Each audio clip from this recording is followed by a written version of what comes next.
Welcome to another episode of Sports and Songs Podcast. Today is August 15th, 2021. I'm your host, Dan, along with Andy here. Welcome, Andy. Hello, how you doing? Good. We're on season 2, episode number 38, and we've got lots to report on today. We're midway through August, and the baseball is hot and heavy. The NFL has started. The CFL is underway. It's going. Loaded for bear. We got a lot's going on. Town ball tournaments, you're at those today. We'll cover that later. Yep. That was good. We'll start off with the trivia question for today. Yes. Go ahead. Music related, Andy. You have to guess the artist. Okay. This musical artist released 21 albums from the year 1979 through the year 1992. 21 albums. All were certified at least gold. You name this artist. We'll have the answer. I'll save my guesses for later. Save the answer for later. It's a good one. Good question. We'll get to the answer later, but let's start off with your sports, Andy, for the week. All right. You can share here. Yes. All right. Here we go. Let me get notes here. All right. So CFL, we'll start off with our friends up in Canada, get some football scores here. There's the scores for week 2. BC over Calgary, 15-9 on Thursday. Friday's game saw Winnipeg over Toronto, 20-7. Montreal, 30-13 over Edmonton, the Elks. And Saskatchewan over Hamilton, 30-8. You may be going 8. Well, if you read the blog this week, I'll put in there how they do the scoring up in Canada. So you can get 1 point on a kickoff. If you ground it, you take a knee or something like that, you can get a point. So that is possible. So we'll see how that goes there. You have to follow that up. Here's the schedule for week 3. We have Edmonton and BC, Montreal, Calgary, Winnipeg, Toronto, Ottawa, and Saskatchewan. And here's their standings. After 2 games, we got Saskatchewan 2-0 leading the division with Winnipeg. BC 1-1, Edmonton and Calgary without a win yet. Then East Division, Montreal and Ottawa, each with only 1 game played. So, of course, 1-0 leading. Toronto 500 and Hamilton is 0-2. NASCAR, what we're doing for NASCAR, since we're doing the games here on Sunday afternoons, or the shows on Sunday afternoons right now, there's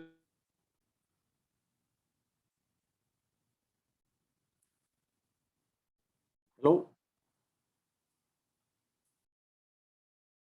Lost your audio, I think. former Redskin coach. Joe Gibbs Racing turned 30 this week. There's a picture of him with Dale Jarrett, his first driver he had. So 30 years in NASCAR.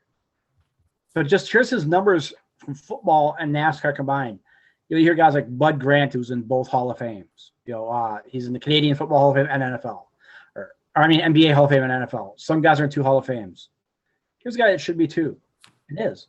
Coach Gibbs, 3-time Super Bowl champion, Pro Football Hall of Fame in 96, 2-time Coach of the Year, Washington Redskins Ring of Fame. Auto Racing, 5-time Cup champion as an owner, 2-time Xfinity champion as an owner, and he's a NASCAR Hall of Fame guy. So there's 2 Hall of Fames for him. So quite the life and sporting career Coach Gibbs has had. Keep you cool on a hot day like today. January 22nd, Hockey Day in Minnesota in Mankato. This is off Valley Sports North's Instagram page. 9:30 a.m. game, the girls at Edina versus Andover. The 1 p.m. game will be Prior Lake and East Grand Forks. Then 4:30 is University of St. Thomas against Minnesota State Mankato, who is, like I said, University of St. Thomas is now playing Division I for hockey and for all their sports. So we'll be moving up slowly. So get used to seeing that name a lot. And that night at the XL Energy Center will be the Chicago Blackhawks and the Minnesota Wild. Now, don't get Minnesota Hockey Day confused with the outdoor classic the NHL does. New Year's Day. This year, it's going to be St. Louis Blues, Minnesota Wild. So that should be very exciting there. Major League Baseball. Tyler Gilbert last night throws a no-hitter in his first career start. 8th one this year, plus the one by Madison Bumgarner, so that's 9 this year in my book. But first career no-hitter, or first no-hitter in his first career start, last time that was done was 1953 by Bobo Holman. Then you see Bumpus Jones on October 15th, 1892. And 1891, it was done again on October 4th. So not taking anything away from what he did. First start, no-hitter. Wonderful. 4th time it's been done since 1891 in 130 years.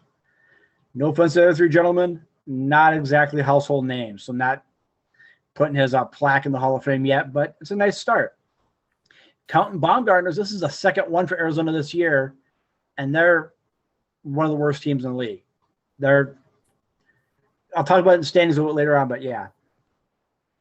Major League Baseball, per Ken Rosenthal, is looking at implementing a 14-team playoff. I don't know how they'd work all that or how it'd go. I'm not a fan of it because the season goes late enough as is, unless you shorten the season or you put a lot more double headers in during the year. I don't know how they'd work that. Or from their 14-team playoff, there's a lot of one-and-dones in there. I'm not sure, but I don't know if I like 14 teams in a baseball playoff. Here is the Major League standings. Tampa Bay with a 4-game lead over Boston. New York 6.5 out. Toronto 8.5 out. But only 4.5 in the wild card. And then Baltimore 32 games out of first place. White Sox running away with it. Detroit, as you see, is up to 2nd place at 3 games below 500. Indians have mailed it in, I think. Twins sent theirs in by FedEx.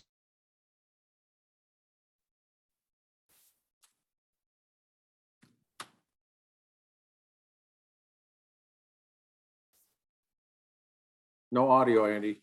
I think the audio dropped off.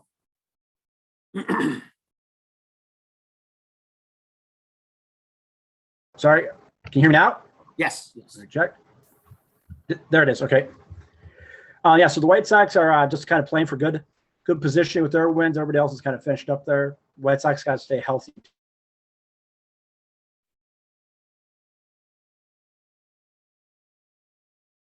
West, Houston, 2, not really a sure thing. They're either Oakland, don't count them out. Seattle, 8 out in the division, 4.5 in wild card. You never know with them. They're being pesky lately, as they say. National League East, the Mets, 1.5 out. They've had a tough last couple with the Dodgers. Last night, extra innings loss. Still have not lost faith there. We'll cover more on the Mets later, but that's going to be a great division race now. It's a 1.5 between first and third. So you got 2 guys tied for first, which would have to be a playoff game right there because neither one are good enough for a wild card. So, but Atlanta, 8-2 out of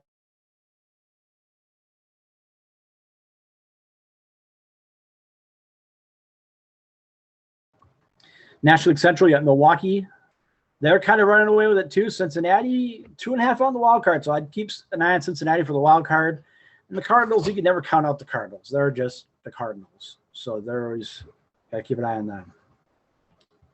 And the West, it's the California show there with Frisco, the Dodgers, and San Diego. San Diego was a team who got no hit last night, so that's kind of surprising. Arizona's 37.5 out in first. I was looking up just to get ready for it for magic numbers. They're 17 games away from being, or their magic number is 17 from being eliminated from the playoffs already. So the next week and a half, they'll probably be mathematically eliminated from the playoffs when they've really been out of it for the last 3 months. But here is the wild card standings. You got Oakland and Boston. And you got the Yankees, Toronto, and Seattle fighting for that last spot there. California teams for the wild card, the Dodgers and San Diego. Then you got the Reds, then Atlanta, Philadelphia, kind of that whoever doesn't win the division, 4 games out in the wild card. St. Louis 4.5, Mets 5.5. National League East, it's got to be the division winner that makes the playoffs. So I don't see anyone getting the wild card out of that group. Here's some milestones coming up in baseball right now, guys. Looking at Miguel Cabrera is 1 home run away from the 500 club. Nelson Cruz needs 9 more for the 450 club. As far as RBIs go, Nelly needs 37 more to get 1250. And for 1,000 more RBIs, Jason Upston needs 5. Yadier Molina needs 20, and Freddie Freeman needs 78. So I don't know if Freeman will get them this year, or obviously won't get them this year. Next year for sure. Molina, I don't know. It depends on, he's not a big RBI guy to start with.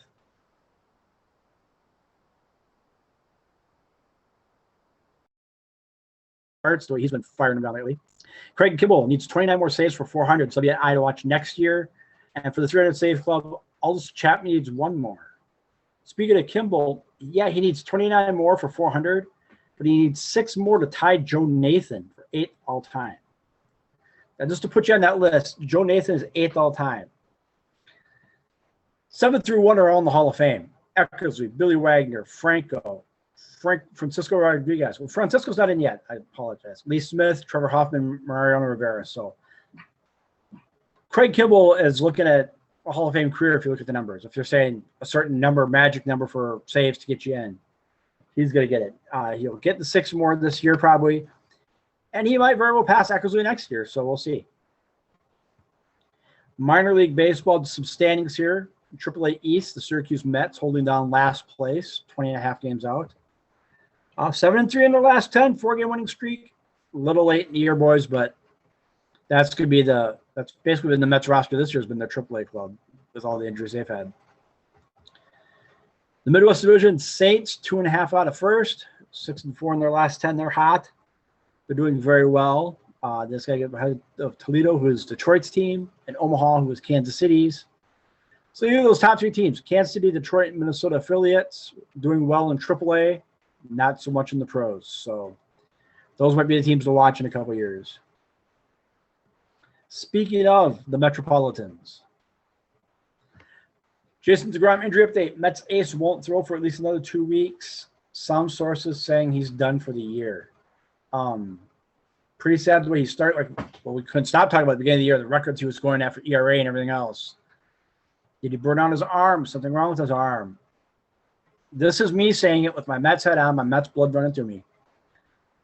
Last year with the pandemic year, when they said the season shortened and there's issues, that's when Syndergaard said, hey, my arm hurts. They had Tommy John done.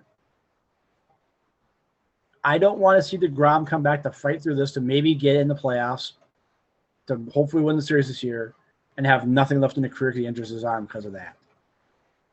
Take the year off and get better. Come back next year with Syndergaard and do it then. If we make it this year, great. If not, don't throw your career away for 1 year. You're too young. You're too good. Don't do it. That's me. That's even as a fan, I'm saying don't risk it for this. If it was injury and it was game 7, you want to try one more game, okay, I get that. You're a gamer. You still got a quarter of the season to go yet. You haven't pitched for a month. Don't risk the career. Here is some Mets notes on that. They shut the ground down for 2 weeks as of the 30th. But again, I don't know. He might need more time. Syndergaard. The Mets shut down Syndergaard due to tightness in his right elbow during a rehab start on May 25th. Just wasn't going to throw for 6 weeks. He's coming back. Saying if he does come back, it'd be in a reliever. Again, I'd rather not see Syndergaard up in the bigs this year. Just take the year off and be 100%. If he's coming up just to get innings in because minor league is done, he's pitching out of the bullpen, that's one thing. But don't call him up to try to be here for the pennant drive. Javi Baez with back spasms. One of the games last week against the Phillies, he swung and just basically dropped at the plate almost, just pulled something in his back. So he's on the DL day-to-day. We'll see. Hopefully he comes back soon. Same with Lindor. Don't rush either one of these guys back. I'm not saying bench these 2 for the year. Let's not run it back too early. I don't want to see a major problem. When you're messing with your back, that's kind of touchy. So I expect both of these guys to be back by the end of the month.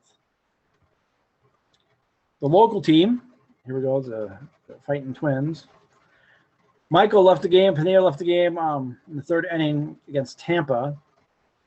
We'll see. I don't know what his issues are.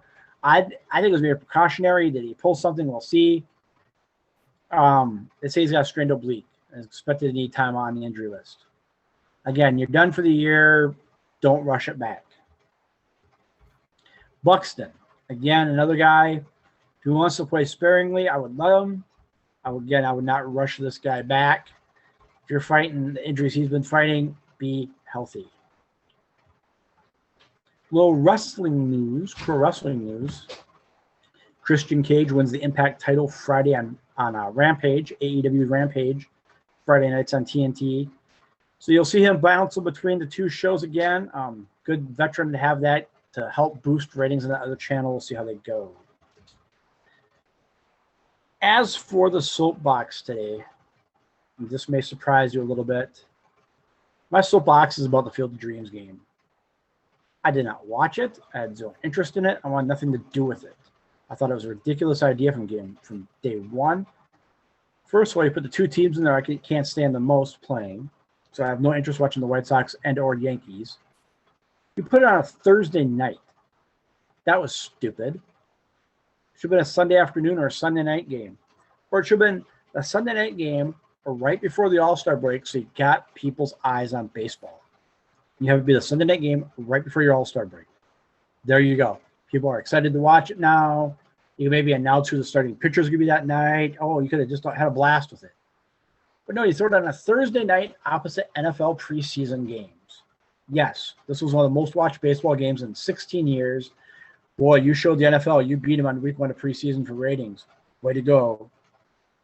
Bad move. I would have done it before the All-Star game. And again, everybody's going, oh, they did the Field of Dreams game. Well, now they got to do a game where the Sandlot was done. They got to do a game where this was done. That movie was done. First of all, this wasn't the exact same field he built in the movie. If you look at the pictures, it's a few yards away from that. They reconstructed this just for ESPN. This is not on the same field. The Sandlot game, no. Now, baseball's done it before, and they'll probably do it again, where they have the game over at the same fields where the Little League World Series is. Yes, it's on a major league field. It's not on the Little League field. But there is a major league field set up there, and they've had games there. And it's a great way to publicize baseball, to get the little kids more into it, to get the kids into it, to stay with it, not just play Little League and be done. That I always thought was a good game. College basketball does a game on ships, on military ships in the preseason. Hockey, like you said, has their outdoor game once a year. That's great. The NFL has a game in London or in Mexico somewhere during the year. Great idea. Baseball wants to improve the game. After the success we had with baseball in the Olympics, I think success, viewership-wise and fan-wise for the Olympics. Maybe they did this years ago. They had the first 3 games. Mets and Cubs played 3 games in Japan. Then took a week off, came here, and then started the season. Those 3 games counted. They're regular season games. So their spring training was a little shortened, but you got 3 games, then you played in Japan. Why can't baseball do that here? Have the first 3 games of the season be in London. Have the All-Star game in London, for crying out loud. Football does it, and they take a week off afterwards because of that whole 3-hour time change, 4-hour time change. Ooh. Okay, fine. Take a week off for the All-Star game. Send those guys there Sunday night. They play the game Tuesday or Wednesday. Come back, start the season again on a Monday. You take a week off for the All-Star game. You have the whole festivities in London. Life would be wonderful. You want to improve your game, do it that way. Or do it in towns where it isn't a major league game, but you want Major League Baseball to go back to. Have the All-Star game or an exhibition game like this in Montreal. Have a 3-game series there. Have a game in Vancouver or in Mexico City or Puerto Rico like you do for the preseason. But have regular season games there. That's what you should do. A couple concert notes I got. Target Center coming up. Shinedown on September 17th. XL Energy Center August 30th. Hall & Oates. September 21st. Guns N' Roses. I was a big Guns N' Roses fan back in the day. I hear they're sounding pretty good. They got some new stuff out. I haven't heard it yet, but I hear they're sounding okay. Speaking of sounding okay, Billy Idol's got a new single called Bitter Taste, or an album coming out called The Roadside. You look up it on YouTube. Kind of a ballady type song, but it is Billy Idol. Sounds real good. So give that a listen. Like I said, I'm kind of a Billy Idol guy, so I'm kind of partial to that one. I suggest you give that a shout and shout out to Billy Idol. Listen to him. His first one since 2014. And one stat I forgot to mention, in that no-hitter for Arizona, he struck out 5, and he walked Tommy Pham of Arizona, or of San Diego, 3 times. He had 3 walks. They were the same batter 3 times. No, not on purpose or not? No, none of them were. Okay. But walked the same guy 3 times. Wow. And a no-hitter. So, that's what I got. Like I said, not too much on the music front. Like I said, you can check out Medina's page, Medina Entertainment Center for concerts, Target Center and Axel Entertainment Center for their concerts and other events. There was a lot of other concerts at Target Center. Not many that are in our wheelhouse for music genre, so I didn't really cover those. Some bands I never heard of, some I wish I'd never had heard of, so I didn't bring them up. But yeah, that's my news that's fit to print here. Kind of short and sweet for the sports today. Like I said, baseball's kind of humming along. The 2 teams we follow here getting hurt. Mets and Twins fighting injuries. Keep an eye on those guys. One other thing about pro wrestling, there's 2 different shows now on TNT, both by AEW, so don't think they're the same ones getting repeated 2 days later. They're 2 different shows, and that's how that's working. That's their new show, Rampage. It'll be Friday nights, and the regular show, Dynamite, will be on Wednesdays. Christian Cage did win the Impact title. Impact is on Access TV or one other network that I don't get, so I always watch the highlights on YouTube later. But if you get a chance to see that, or you follow Impact, Christian Cage will be going back and forth there. Those associations have been doing a lot of work back and forth, kind of pushing each other's brands, so it's kind of neat. Watching dream matches in a way. Oh, this guy from that channel and that. Oh, well, here they can wrestle each other, so that's kind of cool. That's what I got, sir. How were the playoff games today you were at? Well, I got to say that Plato and Hamburg do a wonderful job hosting, in this case, it's a Region 7C baseball tournament for amateur Class C Region 7. Plato hosts the day games. They don't have lights. Hamburg hosts the games that are nighttime for at night. And we went to most of those games. It was awesome. Today was phenomenal. Waconia versus Young America in the final. Waconia won in 10 innings, 6-5. And so they will go in as the first seed and get that all-important first round bye in the state tournament for Class C. The first round bye. But boy, between the food and the weather was awesome, and the people phenomenal at both those locations. A very fun event to go to. And after today, Class C baseball will be down to 32 teams. The brackets will be announced. It's a single elimination tournament that starts this coming weekend. And this gets to be fun. In Region 7C, or the Crow River, Waconia will go in as the top seed. Young America, who won back-to-back Region 7C tournaments the last 2 years, got knocked off today, like I said, in 10 innings.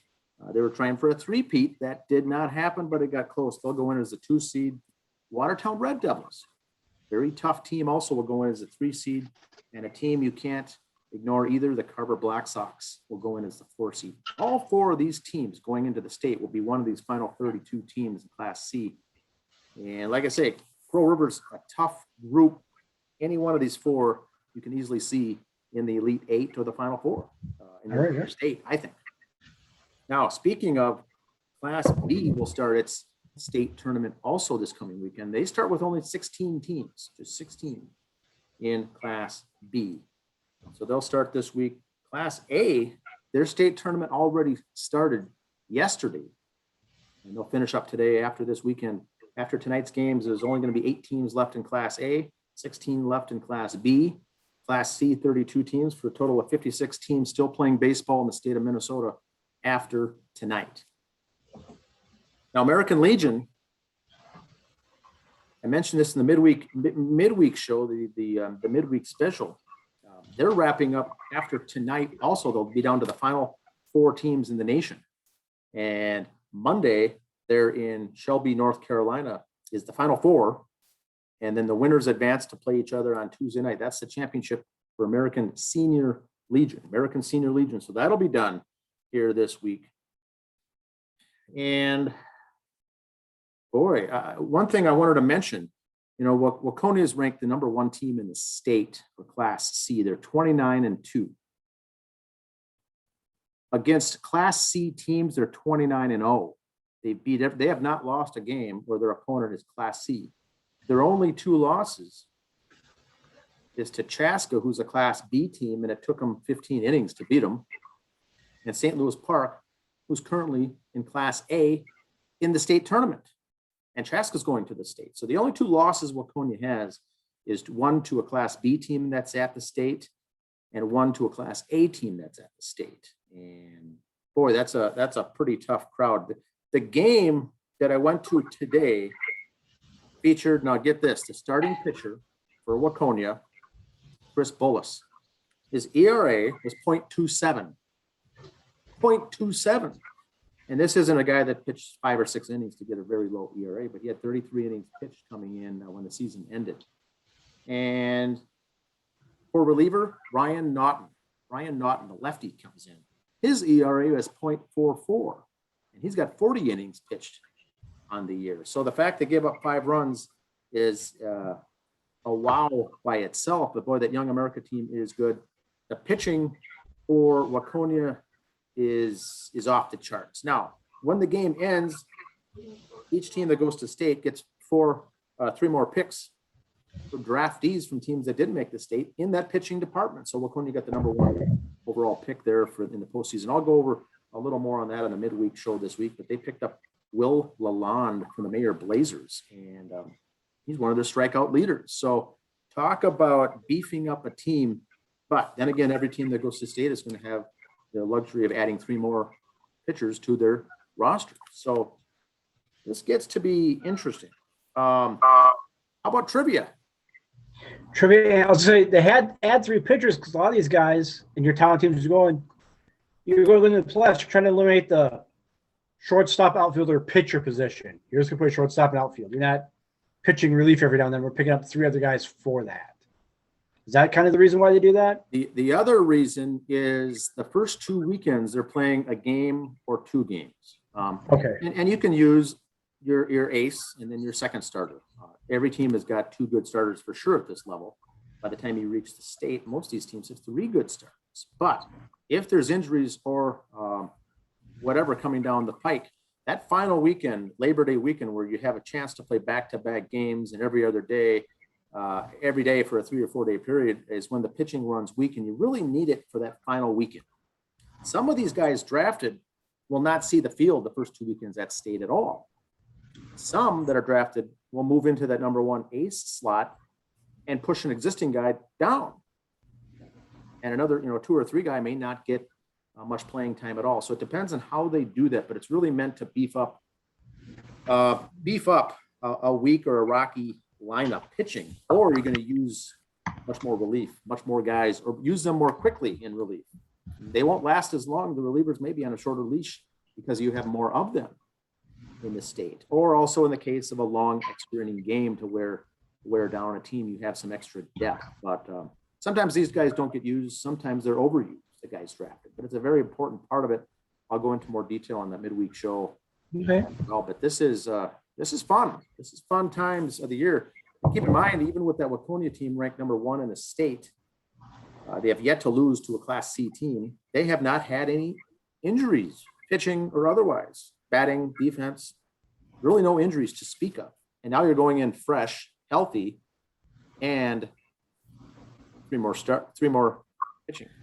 Yep. It's going to be interesting. All right. Answer Trivia? for the trivia? Yes. Okay. Here's my guesses. What were the years again? 1979 through 1992, which artist produced 21 albums, all of which went at least gold in this period?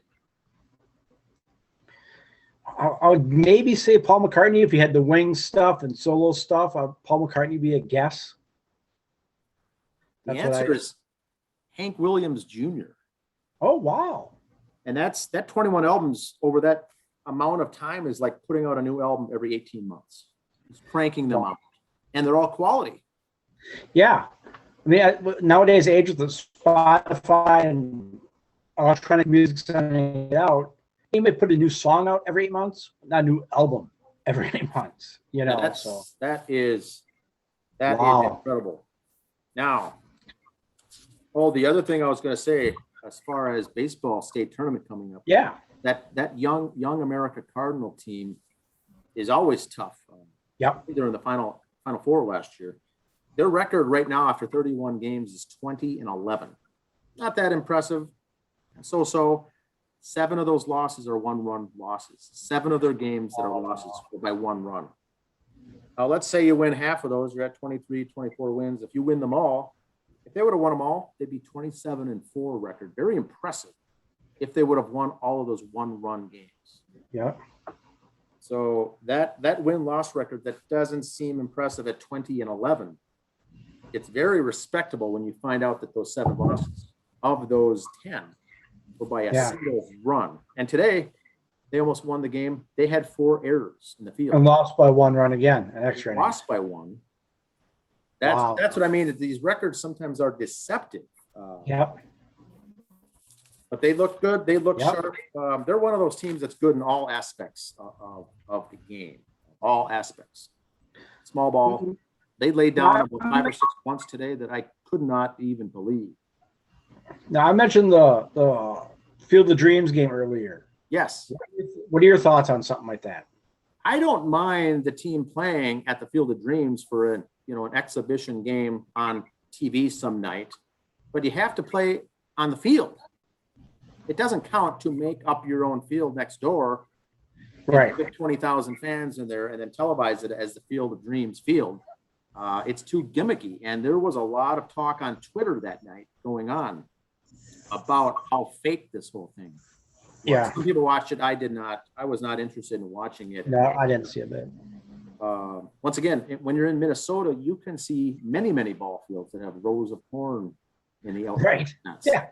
And so the Midwest folks were not that impressed with it. The rest of the country, I think, loved this whole gimmick. The Minnesotans are really taken back. We've got, Meesville. We've got Union Hill. We've got today at Plato. The whole left field was corn. We see this all the time. If you're in Iowa, the original game last year before the pandemic was supposed to be the Cardinals and Cubs, which I kind of like because Iowa Cubs, it's the Cubs AAA team are in Iowa, so you kind of had a hometown team there. Yes. You want to do it gimmicky, do it with the St. Paul Saints and the Iowa Cubs, for God's sake. Or one of the Chicago teams, someone close by are the Twins. Yeah, you had the Chicago White Sox, but you looked out on them having a good year this year. The White Sox weren't supposed to be this good this year. If they would have been a middle of the pack 500 club like some people thought they were going to be, I don't think they would have taken it in the pants on the ratings. But you lucked out having to be the Yankees and a good team. Yeah. I want to see you draw ratings. Do your gimmick game like this. Don't have it be the Yankees or Boston and see what kind of fans you get. That'd be a better representation, I think, rather than that. Yep. But, and I don't mind if it's exhibition, but this game, this is a game that counted. Right. Yeah. It's on a neutral site. I don't like it. Playing on the Field of Dreams itself would have been an awesome thing to watch. I think that would have been fun. I heard Freddie Coleman on ESPN said, if you want to do that again next year, which they are going to do, he goes, have that be the All-Star game at the Field of Dreams. Have the home run derby there. You want to talk about fans? I like that. That. You could write, you could make billions on advertising, whoever wants to sponsor doing commercials for that, It could be an annual event, and it's a neutral site. So, but or have the money that it brings into the All-Star, the real All-Star game, that's why they bid on these things 3 to 4 years out in advance. The money it brings into the community. But then they had a year like this where Atlanta does their homework and due diligence, and then Major League Baseball pulls it out and sticks it into Denver. Right. Pulls it out of the air. So, which is in worse shape than Atlanta was for the reason they pulled it out of Atlanta. But that's not this podcast. That's another one. It's a separate podcast, but yes, we have many opinions on that. Also available on the Spotify and Google podcast channels. Correct. All right. Album of the week. That's all I got for sports. Album of the week would be Album of the week this week is Back for the Attack, the fourth studio album by American glam metal band Dokken. Now, yes, I said glam, not because I necessarily feel that is the case, but I'm reading it right out of the summary here, right off the, in this case, I'm using Wikipedia, just pulling it right off. Dokken, released November of 1987 through Elektra Records. It's the band's best-selling album, reaching number 13 on the charts. Now, 3 singles also charted on the mainstream rock chart: Dream Warriors, Prisoner, and Burning Like a Flame. And Back for the Attack, the album was certified gold and platinum in January of 1988. Now, the interesting thing is here, for those of you who are Dokken fans or not, you'll remember the single Dream Warriors. That single was released in February of 1987 as the theme song for the horror movie Nightmare on Elm Street 3, Dream Warriors. The album title for the Back for the Attack was taken from an earlier Dokken song of the same name, recorded during the sessions for Under Lock and Key from 1985. This was released as a B-side to Dream Warriors. It also was included in the 2009 remastered edition as a bonus track. Now, this album, 63 minutes long. Dokken puts together some longer albums. I like that there's no ballads in there. They're all rocking songs. This one did have an instrumental, but here's the track listing. Track song 1, Kiss of Death. Song 2, Prisoner. Song 3, Night by Night. Number 4 is Standing in the Shadows. Song 5 is Heaven Sent. Song 6 is that instrumental, Mr. Scary. Pretty good. That's a very good song. It's very good song, Mr. Scary, instrumental on this album. Song 7 is So Many Tears. Song 8, Burning Like a Flame. Song 9 is Lost Behind the Wall. Song 10 is Stop Fighting Love. Song 11, Cry of the Gypsy. Pretty good. Song 7 is Sleepless Night. And song 13 is Dream Warriors. Now, Barry Weber at AllMusic gave Back for the Attack 3 stars out of 5, saying that it, quote, certainly isn't Dokken's greatest album, yet it remains a worthwhile listen. I agree with that. It is very worthwhile. Mm-hmm. He praised the band for sounding tighter than ever before, with frontman Don Dokken and guitarist George Lynch being, quote, at the top of their game. That I agree with. Canadian journalist Martin Popoff praised the album, which offers length, variation, and a sense of ambition as never before. He called it one of those lost records brimming with bravado, but not so unique to be one's life soundtrack.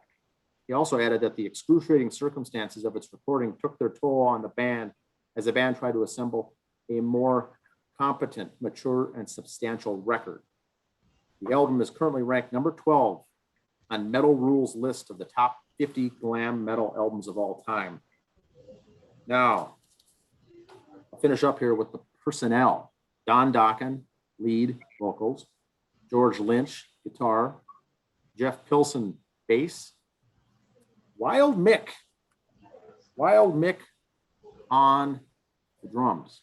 Wild Mick Brown, very good drummer. And so, like I said, it went platinum. It wasn't the best album. It's not bad. It's got some very good tunes, very tight.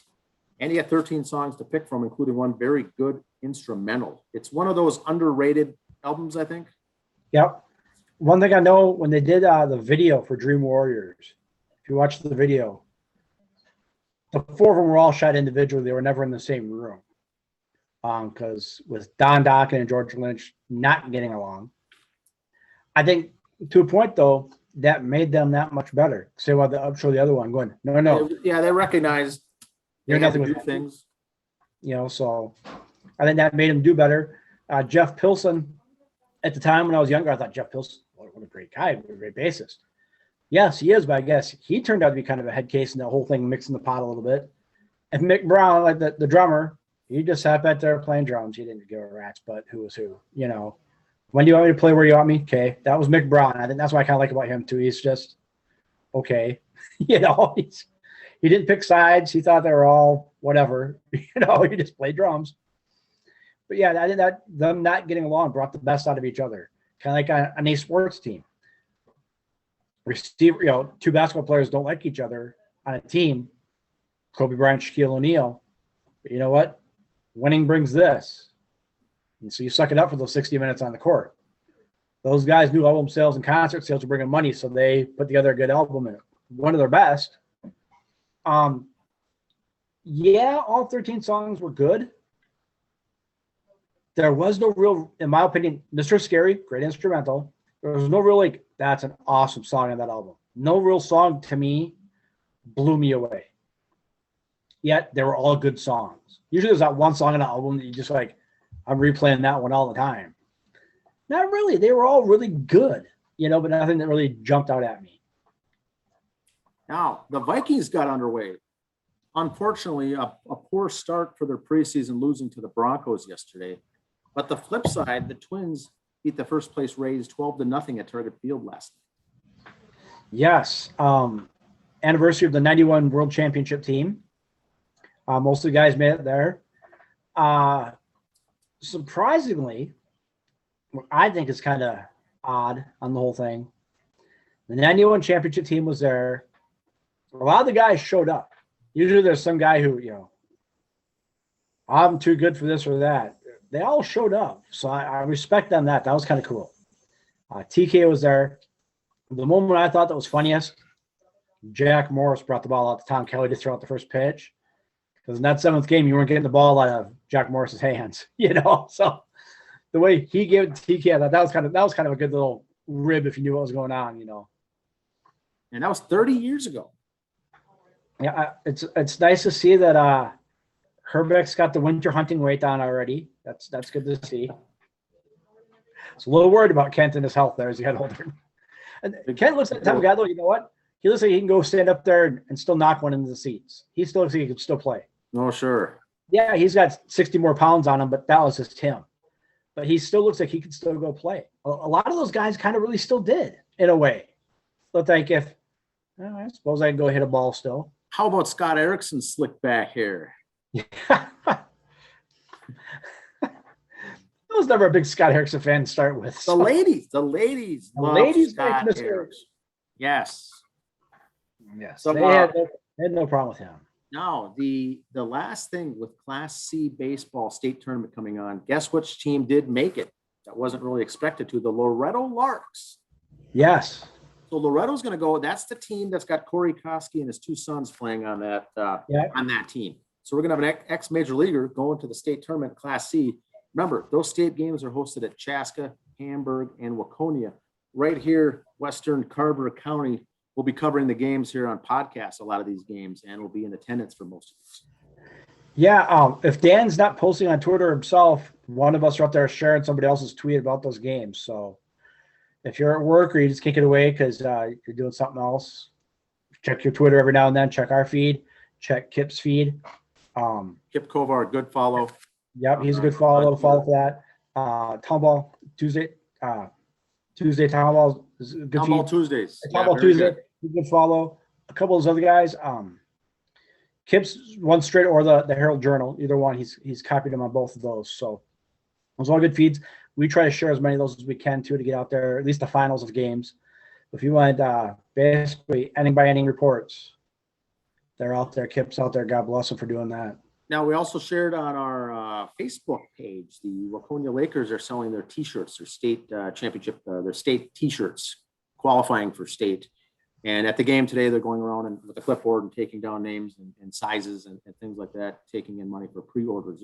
They want everyone to wear those Waconia T-shirts there this weekend and for the subsequent 2 more weekends. But a lot of these teams are selling their T-shirts there. If your team made the state and are going, there will be T-shirts available for you to wear to represent the home team there. But like I said, we got 56 teams left in the state after tonight that are still playing baseball at the amateur level. Yeah, Watertown has shirts for sale. I saw on their site. And most are $15 roughly. Not a bad deal to support the local 9.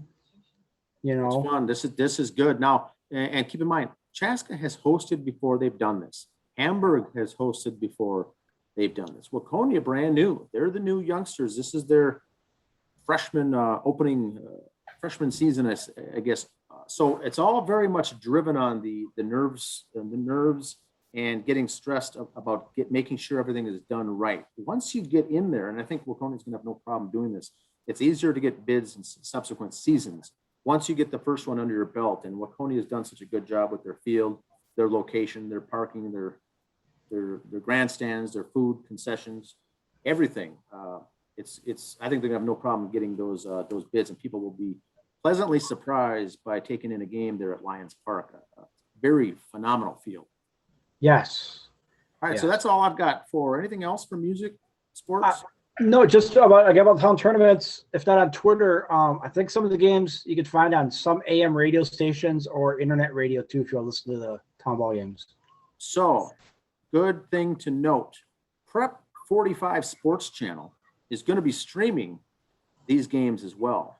Are they? Okay. The Class A, I think you can get already this weekend, and then Class B in the next 3 weekends. Class C, they're going to be streaming most, if not all, of the state tournament games on that channel. Now that's geared toward high school sports, right? Sports, but they're getting into this market of doing these other games, and it's really taking off. So they're going into this market, and the streaming games are awesome. You can go on, pay for a package, and go back the next day and rewatch these games. You don't have to watch them live. When you buy the package, you can watch the games whenever you want, or fast forward to the innings you want to watch and just watch the end. But they're all filmed in a very professional setting. They do a good job. You want to watch just the Corey Koski at bats? Fast forward to just those. Yes, or you can buy just one game or a couple. Or you want to skip over the Corey Koski at bats? You can go to the ones you want, and then you own those games on that channel to watch whenever you want in the future. Yes. They do it in a pretty good way. But that's it. I'll have more on the midweek show. Happy anniversary, Andy. 23 years I wanted to mention on the show. To the bride, to the lovely bride, Lisa. Michael Jordan anniversary, number 23. Yes. Exactly. So hats off for that. That's awesome. Thank you, sir. Have a good week. That's all I've got here for this week. And then you've got your midweek show. I've got mine. Thursdays. Yeah. And we'll see y'all next time. See ya. See ya.